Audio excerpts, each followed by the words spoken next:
Tuan. Seorang lelaki menepuk pundak Tuan Felix yang masih asyik menggeleng-gelengkan kepala mengikuti hentakan musik sambil memperhatikan Akira yang masih menari dengan panasnya di ruangan itu. Ya. Anak buah Tuan Felix membungkuk kemudian berbicara di samping telinga lelaki itu dengan suara lebih keras agar terdengar olehnya. Sahabat Anda baru saja tiba, apa Anda tidak ingin menemuinya? Benarkah? Ya. Lelaki itu menganggukkan kepalanya. Baiklah, aku akan segera ke sana, sahut Tuan Felix sembari bangkit dari tempat duduknya. Tuan Felix menghampiri Melvin yang mematung. Sejak tadi ia hanya terdiam sambil memperhatikan wanita bertopeng yang sepertinya sangat ia kenali. Tuan Melvin, maaf aku harus meninggalkanmu di sini. Sahabatku baru saja tiba dan aku harus segera menemuinya. Tuan Felix juga berbicara dengan cara yang sama, mendekatkan wajahnya kepada Melvin kemudian bicara dengan keras agar suaranya terdengar jelas oleh Melvin. Ya, Tuan, jawab Melvin sembari menganggukkan kepalanya. Nikmatilah pestanya.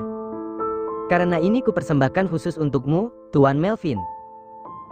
Tuan Felix menepuk pundak Melvin sambil tersenyum kemudian ia pun segera pergi dari ruangan itu. Kini hanya tinggal Melvin dan wanita penari erotis yang masih melenggak-lenggok di hadapannya. Karena saking penasarannya, Melvin pun memberanikan diri menghampiri wanita itu. Perlahan Melvin melangkahkan kakinya dan akhirnya ia berdiri tepat di hadapan penari bertopeng tersebut. Setelah berada dengan jarak yang sangat dekat, Melvin merasakan bahwa firasatnya benar. Wanita itu adalah seorang gadis yang begitu ia kenali. Shakila. Tanpa aba-aba, Melvin menarik topeng yang dikenakan oleh penari itu dengan cepat, hingga topeng tersebut terlepas dari wajah cantik wanita itu. Mata Melvin membulat dengan sempurna setelah wajah penari tersebut terpampang jelas di hadapannya. Sontak saja, gadis itu menghentikan tariannya. Ia terkejut karena Melvin sudah berani mengambil topengnya dan memperlihatkan wajah aslinya. Melvin yang sudah termakan emosi, menarik tangan wanita itu dengan kasar dan juga mencengkeramnya dengan erat. Shakila, apa yang kamu lakukan di sini? Dan apa ini? Kenapa kamu melakukan pekerjaan seperti ini? Aku benar-benar tidak menyangka, Shakila. Ternyata kamu. Shakila. Siapa Shakila? Pekik gadis itu dengan mata menohok tajam membalas tatapan Melvin.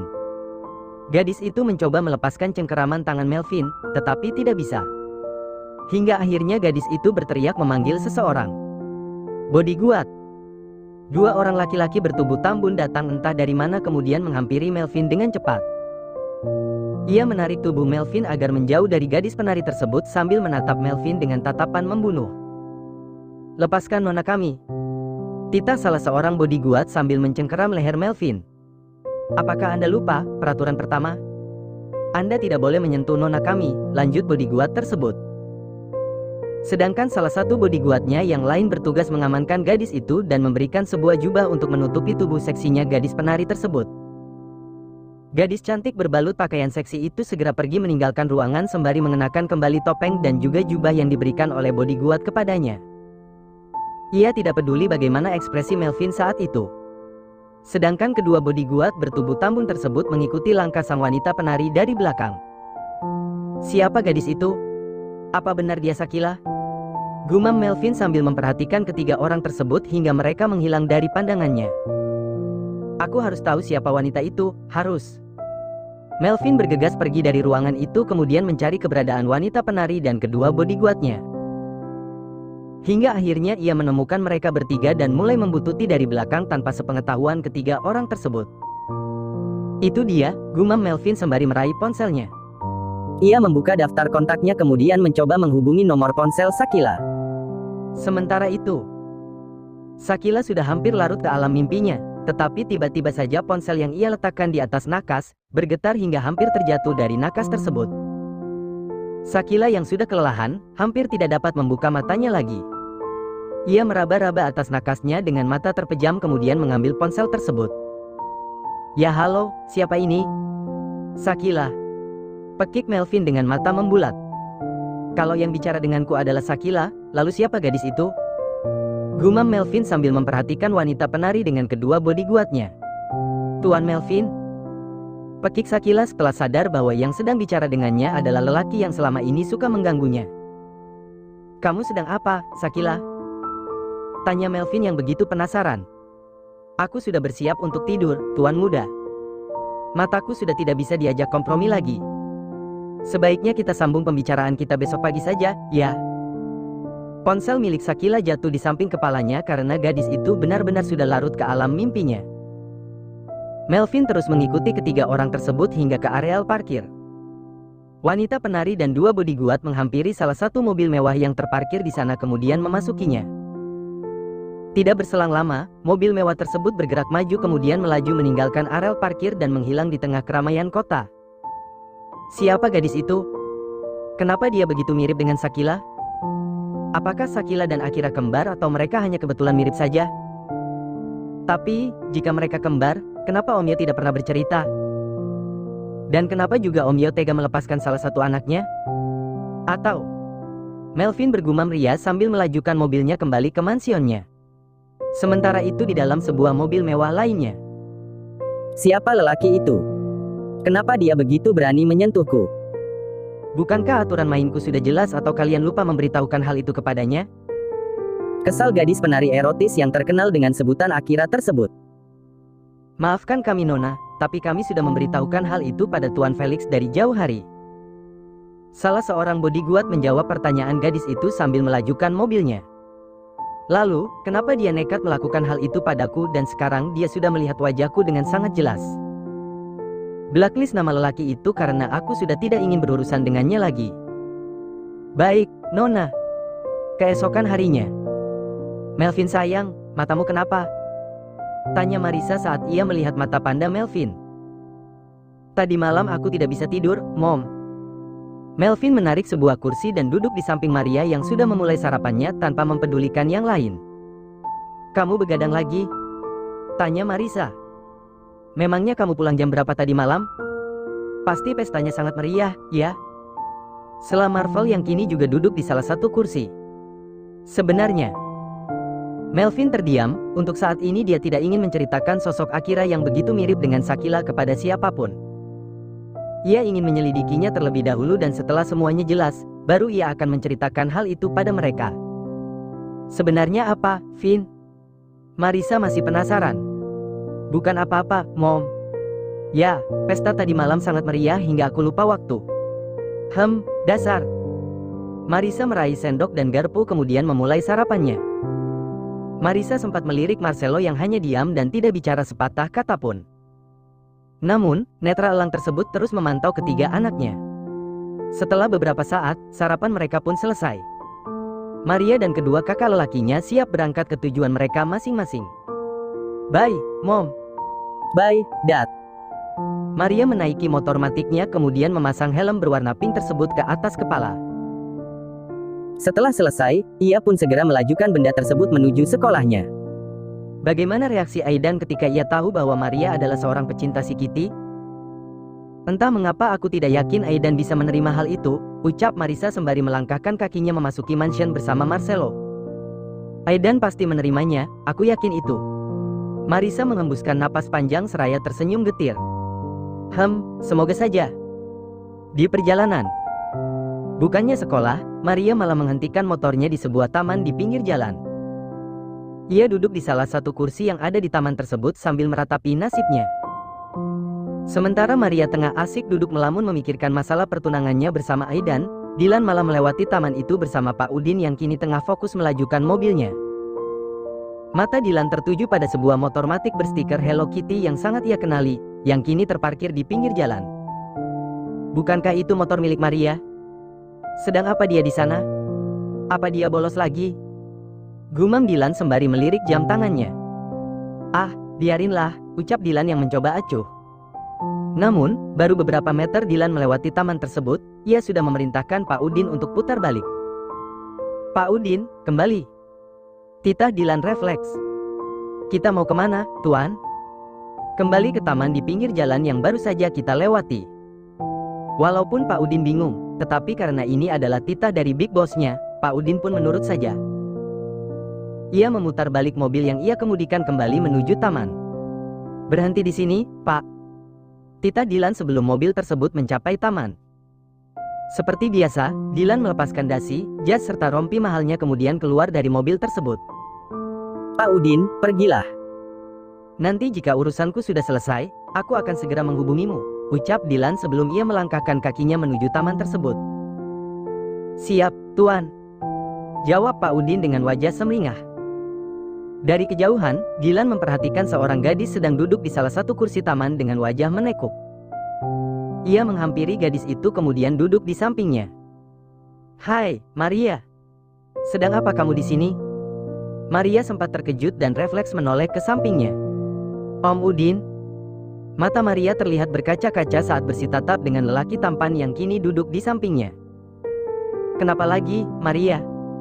Bukankah harusnya kamu sudah berada di sekolah saat ini? Kenapa kamu malah duduk di sini, sendirian lagi? Ucap Dilan sambil memperhatikan wajah kusut Maria. Aku malas sekolah, Om. Aku sedang bad mood, jawab Maria sambil menundukkan kepalanya. Bad mood kenapa? Tadi malam orang yang akan dijodohkan denganku berkunjung ke mansion dan hasil akhirnya, kami akan resmi bertunangan setelah selesai ujian akhir sekolah, tutur Maria. Apa? Pekik Dilan sambil membulatkan matanya. Bagaimana bisa? Dilan benar-benar shock mendengar penuturan Maria. Ia tidak menyangka bahwa apa yang diucapkan oleh Maria waktu lalu ternyata benar adanya. Ya, bisalah, Om. Bukankah Maria sudah bilang bahwa apa yang diucapkan oleh Dedi itu bukanlah main-main? Jika Dedi sudah bilang A, ya A. Kesal Maria. Kenapa aku sangat kesal setelah mendengar gadis ini bertunangan, ya? Gumam Dilan perlahan dan hanya terdengar samar-samar di telinga Maria. Kenapa, Om? Tanya Maria heran. Bukan apa-apa. Sekarang aku tanya sama kamu, Nona Maria. Apa kamu menyukai lelaki itu? Tanya Dilan dengan tatapan serius menatap Maria. Maria menggelengkan kepalanya perlahan. Tidak. Kalau kamu tidak menyukai lelaki itu, kenapa tidak kamu tolak saja pertunangan kalian? Aduh, Om Udin itu pelupa atau bagaimana sih? Kan, Maria sudah bilang kalau perintah Dedi itu tidak bisa ditolak, jawab Maria dengan kesal. Dilan terdiam sejenak sambil berpikir bagaimana caranya membatalkan pertunangan Maria dengan lelaki itu. Tunggulah beberapa hari lagi, aku akan membantumu lepas dari pertunangan itu, ucap Dilan. Benarkah? Bagaimana caranya, Om? Tanya Maria yang terlihat sangat antusias karena akhirnya ada seseorang yang bersedia menyelamatkan dirinya dari perjodohan itu. Nanti akan kupikirkan. Setelah aku mendapatkan caranya, aku pasti akan memberitahumu, ucap Dilan. Maria memutarkan bola matanya. Ya elah, Om. Maria kira Om sudah punya ide untuk menyelamatkan Maria. Aku cuma minta waktu beberapa hari untuk memikirkannya dengan matang, Nona Maria. Ah, terserah Om ajalah. Maria sudah pasrah, lirih Maria sambil menundukkan kepalanya menghadap tanah. Dilan meraih wajah Maria yang tertunduk dan akhirnya mereka pun saling bertatap mata. Hei, Nona Maria, putri kesayangan Dedi Marcelo. Jangan bersedih seperti itu, nanti tambah jelek. Ih, Om. Sini, mana kunci motormu? Dilan mengulurkan tangannya kepada Maria sambil tersenyum hangat. Buat apa, Om? Hari ini aku punya waktu luang dan waktu luangku akan kupersembahkan untuk Nona Maria Silvana Alexander, putri kesayangan Dedi Marcelo Alexander yang sedang galau akibat dijodoh-jodohkan oleh dedinya sendiri, ucap Dilan sambil terkekeh pelan. Ish, Om meledek Maria, ya? Maaf, aku hanya bercanda. Dilan bangkit dari tempat duduknya kemudian kembali mengulurkan tangannya kepada gadis itu. Sini, mana kuncimu? Maria merogoh saku kemeja di mana ia menyimpan kunci motornya. Ia menyerahkan kunci tersebut ke tangan Dilan yang masih terulur di hadapannya. Nih, Om. Setelah mendapatkan kunci motor tersebut, Dilan meraih tangan mungil Maria kemudian menuntunnya menuju tempat di mana Maria memarkirkan motor kesayangannya itu. Maria tersenyum saat melihat tangan kekar Dilan yang kini menggenggam erat tangannya. Ia seolah lupa dengan permasalahan yang sedang ia hadapi. Setibanya di tempat itu, Dilan melepaskan tangan Maria kemudian membuka box, tempat penyimpanan helm. Dilan meraih helm tersebut kemudian mengenakannya. Entah karena sudah terbiasa atau memang mukanya sudah mulai kebal, Dilan memasang helm bermotif Hello Kitty tersebut ke atas kepalanya tanpa protes ataupun bergumam sama seperti biasanya. Mari, Nona. Ajak Dilan sembari memasangkan helm satunya ke kepala Maria. Maria kembali terpesona melihat sikap Dylan yang begitu manis. Ia bahkan tidak hentinya menyunggingkan sebuah senyuman manis di wajahnya. Maria segera duduk di belakang Dylan kemudian melingkarkan tangannya ke perut six-pack lelaki itu. Di saat Maria merasa bahagia karena sikap Dylan yang berubah menjadi sangat manis, tiba-tiba saja ia teringat akan status lelaki itu. Om Udin. Kalau istri Om Udin melihat kita jalan berdua seperti ini, apa istri Om tidak akan marah padaku? Tanya Maria cemas dan mulai merenggangkan pelukannya dari perut six-pack Dylan. Dylan terkekeh pelan kemudian menarik lengan Maria, agar gadis itu kembali mempererat pelukannya. Tidak akan ada yang marah, jawabnya. Loh, kok bisa begitu? Ih, jangan-jangan apa yang dikatakan oleh Clara itu benar lagi, pekik Maria. Bukannya mempererat pelukannya, Maria malah semakin menjaga jarak dari lelaki itu. Ia mundur beberapa centi ke belakang dan menciptakan jarak antara dirinya dan Dylan. Memangnya apa yang dikatakan oleh sahabatmu itu tentangku? Tanya Dylan sambil menautkan kedua alisnya. Kata Clara, istri Om itu lebih dari satu, mungkin ada 2, 3 atau 4. Itu artinya Om Udin memang playboy, kan? Dan jangan-jangan aku adalah targetmu yang berikutnya. Oh, tidak. Pekik Maria dengan mata membulat. Hus. Kenapa kalian menggosipkan aku sejelek itu? Memangnya aku punya tampang beristri 2, 3, 4 atau 5, begitu? Jangankan 2, 3, 4 dan 5, 1 aja belum. Kesal Dylan. Hah? Tetapi, dulu Om bilang kalau Om sudah menikah dan punya 3 anak? Pekik Maria. Maafkan aku karena sudah membohongimu, ucap Dylan sambil terkekeh. Beneran, Om serius? Ya. Sini, mana KTP-nya? Maria tidak percaya. Maria mengulurkan tangannya kepada Dylan. Heh, Nona. Kalau kita berdebat terus di sini, kapan kita jalan? Heh, iya. Baiklah. Maria pun pasrah, kemudian kembali mendekatkan tubuhnya kepada Dylan dan memeluk lelaki itu dengan erat. Di kantor, Melvin nampak serius menatap layar laptopnya. Bibir lelaki tampan itu terus bergumam dan matanya tetap fokus pada layar. Sejak tadi Marvel memperhatikan saudara kembarnya itu dengan seksama dan ia merasa ada sesuatu yang aneh pada Melvin sejak tadi pagi. Akira. Gumam Melvin sambil mengetik nama gadis itu di pencarian sebuah aplikasi sosial media. Ah, tidak ketemu. Sial. Kesal Melvin saat ia tidak menemukan gadis itu di antara ratusan orang yang bernama Akira. Akhirnya Marvel tidak bisa menahan rasa penasarannya. Ia bangkit dari tempat duduknya yang nyaman, kemudian menghampiri Melvin yang masih sibuk dengan laptopnya. Apaan sih? Kok, kamu heboh sendiri, ucap Marvel sembari meraih laptop Melvin dan memutar benda tersebut ke arahnya dengan cepat. Namun, Melvin pun tidak kalah cepat. Ia meraih kembali laptop tersebut kemudian menutupnya. Bukan apa-apa, Vel. Melvin mengembangkan sebuah senyuman yang nampak aneh di mata Marvel dan hal itu membuat ia semakin penasaran. Sebenarnya apa yang kamu sembunyikan, Vin? Entah kenapa aku merasa gelagatmu terlihat aneh semenjak pulang dari pesta Tuan Felix. Marvel menatap lekat Melvin dan ia berharap saudara kembarnya itu berkata jujur padanya. Melvin masih nampak ragu menceritakan tentang Akira kepada Marvel. Vel, apa kamu percaya bahwa di dunia ini ada 2 orang yang begitu mirip dan bahkan sangat mirip, hampir tidak bisa dibedakan? Tetapi, kedua orang itu sama sekali tidak ada hubungan darah. Marvel menautkan kedua alisnya. Masih menatap lekat saudara kembarnya itu tanpa berkedip sedikit pun. Mungkin saja. Aku pernah baca sebuah artikel tentang hal itu dan itu bisa saja terjadi. Benarkah? Melvin kembali teringat wajah cantik Akira yang begitu mirip dengan Sakila. Bahkan suara mereka pun terdengar sama.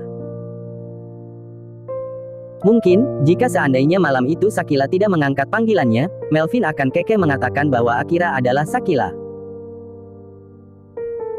Sebenarnya ada apa, Vin? Jangan buat aku penasaran, tanya Marvel yang kini duduk di tepian meja Melvin. Sebenarnya. Melvin kembali terdiam sejenak sebelum ia melanjutkan ucapannya.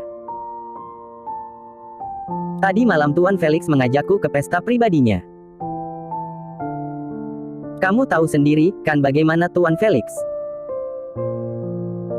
Marvel menganggukkan kepalanya. Ya, aku tahu. Makanya aku menolak untuk hadir ke pesta itu, jawabnya tanpa peduli bagaimana ekspresi wajah Melvin saat itu. Sialan, ternyata kamu sengaja memerintahkan aku pergi ke pesta itu agar kamu bisa menghindarinya, ya? Kesal Melvin sembari memasang wajah malas pada Marvel. Marvel terkekeh pelan sambil menepuk pundak Melvin yang sedang kesal. Maaf. Dasar. Kesal Melvin sambil menggelengkan kepalanya menatap Marvel yang masih terkekeh. Lalu, lanjut Marvel yang kini semakin penasaran. Tuan Felix mengundang salah satu penari erotis untuk menemani pesta kecil kami, namanya Akira. Apa kamu pernah mendengar namanya? Kata Tuan Felix, tidak mudah mendapatkan gadis itu karena gadis itu sangat pilih-pilih, tutur Melvin. Marvel nampak berpikir. Akira? Sepertinya aku pernah dengar namanya. Memangnya ada apa sama si Akira ini? Jangan katakan kalau kamu terpincut dengan gadis nakal itu, ya? Marvel mulai mengingatkan Melvin. Bukan itu masalahnya, Vel. Masalahnya gadis yang bernama Akira itu begitu mirip sama Sakila. Bahkan aku sempat memarahinya karena aku kira dia adalah Sakila, ucap Melvin dengan sangat antusias kepada Marvel. Marvel terkekeh pelan setelah mendengar ucapan Melvin saat itu. Mungkin saat itu rabunmu sedang kumat, Vin. Makanya gadis penari itu kamu bilang mirip sama Sakila. Ya, Tuhan. Marvel, aku serius. Gadis itu sangat mirip sama Sakila bahkan seandainya mereka berdiri berdampingan, aku tidak akan bisa membedakan mana Sakila dan yang mana Akira. Apa mungkin Akira adalah kembaran Sakila? Marvel menautkan kedua alisnya. Tidak mungkinlah, Vin. Bukankah kita semua tahu, Sakila adalah anak pertama Om Yo dan dia tidak punya kembaran, sahut Marvel. Karena pada saat Yo dan Sofia mengadopsi Sakila, Marvel dan Melvin masih sangat kecil dan mereka sama sekali tidak ingat bahwa Sakila hanyalah seorang anak adopsi. Kamu memang benar, tapi bagaimana mereka bisa begitu mirip padahal mereka tidak memiliki hubungan darah? Sebaiknya selidiki terlebih dahulu, Vin. Siapa tahu tadi malam matamu memang sedang kumat, kan? Ucap Marvel yang masih tidak percaya dengan ucapan Melvin. Marvel turun dari meja Melvin kemudian berjalan menuju meja kerjanya. Ia duduk di sana sembari memperhatikan wajah Melvin yang masih terlihat penasaran. Aku yakin sekali, mataku tidak salah lihat. Wajah gadis itu memang benar-benar mirip sama Sakila. Aku harus memikirkan bagaimana caranya agar aku bisa bertemu lagi dengan gadis itu. Apa aku harus menyewa jasanya? Gumam Melvin sambil mengelus tengkuknya.